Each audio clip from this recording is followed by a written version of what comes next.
ఎందుకు చేసాలి, ఎందుకు చావాలి? ఏమన్నాడు తెలుసా?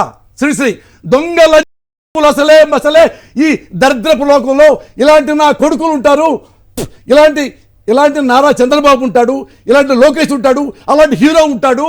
ఇలాంటి హీరోలు ఉండేసి వాలంటీర్స్ని, తల్లుల్ని దేవుళ్ళ దేవత లాంటిది నా కూతురు లాంటి వాళ్ళని పట్టుకొని ట్రాఫికింగ్, వ్యభిచారం అన్న వెధవలు కూడా ఇక్కడ ఉంటారు. You have to bear. మీరు ఉండండి. కన్నీళ్ళు మనకేనా?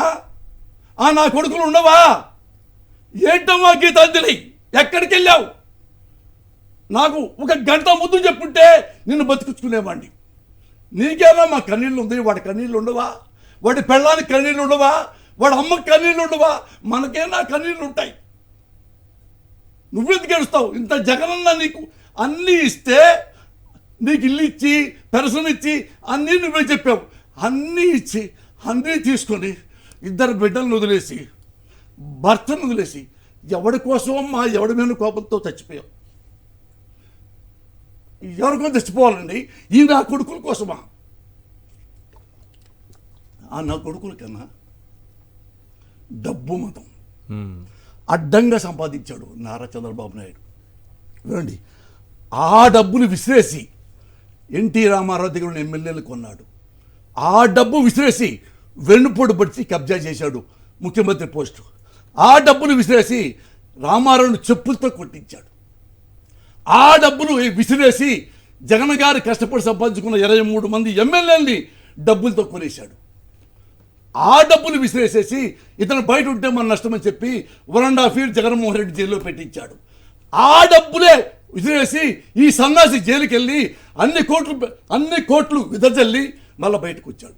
ఈ సన్నాసే 18 కేసుల పైన ఉంటే డబ్బులు విసిరేసేసి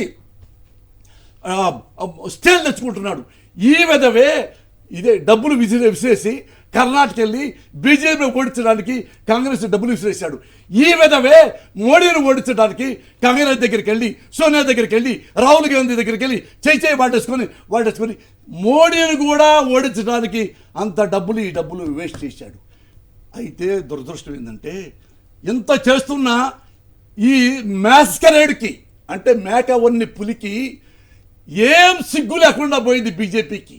ఆఫ్టర్ ఆల్ 4-5 ఎంపీల కోసం ఎలాంటి గొప్ప లీడరు మోడీ, అలాంటి వాడిని పర్సనల్గా అమ్మలక్కలు తిరిగితే వీడి కాళ్ళ పట్టుకొని ఈ అవినీతి పరుణ్ణి మళ్ళీ ఆంధ్రప్రదేశ్ మీదకి, ఈ అవినీతి పరుడే మీకు ముఖ్యమంత్రి, చావండి ఆంధ్రప్రదేశ్ ప్రజలరా అని పెడతాడు ఆ బీజేపీ నాయకుడు. ఏ డబ్బు గురించి మీరు చెప్పారో అదే డబ్బుతో ఐటీడీపీనే ఒక సోషల్ మీడియా, దీంట్లో కొన్ని వేల మంది ఉంటారు.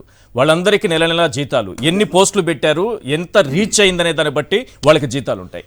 నేను అదే అంటున్నానన్నా, అదే మదం డబ్బు, అదే మదంతో, ఈ డబ్బులు మదంతో లోకేష్ గారు ఏం చేసి చెప్పమంటారా? వాడికి ఎంత బలుపంటే, ఎందుకంటున్నానండి బలుపంటే, ఇతన్ని నేను కోపంతోనో ఆవేశంతోనో నాకు తెలియకు మెంటల్ ఎక్కేసి నేను చంద్రబాబు నాయుడు వాడు అంటల్లా. ఎందుకంటున్నాను వాడు అంటే, జగన్మోహన్ రెడ్డికి అటెండ్ మర్డర్ కేసు చేస్తే, ఎవడో కత్తితో పొడిస్తే, పక్కడు ఎవడో కాపాడితే జగన్మోహన్ రెడ్డిని ఆయన హైదరాబాద్ వెళ్ళిపోయి అదే రక్తం చొక్కాతో హాస్పిటల్కి వెళ్ళి ఆడ చూపించుకొని విషయం కత్తలేదో చూపించుకొని ఇంటికి వెళ్తే, ఇక్కడ కూర్చున్న ఈ వెధవ నారా చంద్రబాబు నాయుడు వాడు ఇంటికి వెళ్ళిపోయాడు, వాడు హాస్పిటల్కి వెళ్ళడా. అసలు వాడని జగన్మోహన్ రెడ్డికి నీకెంత బలుపు అంటే, ఎంత అహంకారం. ఆడ బాధలు ఏంటంటే, అదే కత్తిపొడితో చచ్చిపోలేదే జగన్, చచ్చిపోలా, మళ్ళీ డిమోరలైజ్ చేయాలి కదా. వాడు రాలా, వాడు ఇంటికి వెళ్ళిపోయాడు. మళ్ళీ జగన్ వచ్చి ఇల్లు చూపించుకోవాలా, నేను హాస్పిటల్కి వెళ్ళానని హాస్పిటల్ సర్టిఫికేట్ తీసుకోవాలా అంటే అలాంటిది. వాడిని మించి పుట్టాడు వీడు, వాడిని మించి పుట్టాడు లోకేష్ అనేవాడు. వీడు తెలుసు ఏముంటాడో ఆ డబ్బు మతంతో. బ్రో, ఎవరైతే వెధవలో, ఎవరైతే చాలా చాలా ఎదవ పనులు చేశారో, ఎవడ మీద ఎక్కువ కేసులు ఉన్నాయో వాళ్ళకే నేను పెద్ద పెద్ద పదవులు ఇస్తా. ప్రపంచంలో ఎవడన్నా ఇంత పబ్లిక్గా ఈ మాట అనగలిగాడా? ఎక్సెప్ట్ లోకేష్. ఎందుకంటే వాడికి బలుపు. వాళ్ళయ్యా లక్షల కోట్లు సంపాదించి, అరే ఈ డబ్బుతో ఇది ఒక్కటే కాదు, సోషల్ మీడియా పెట్టాయి. ఎవరైతే మనకు ఎగనిస్ట్ ఉందో వాళ్ళు తిట్టాయి, ఎవడైతే మన ఎగనిస్టో వాడి పెళ్ళాంబిళ్ళు తిట్టండి.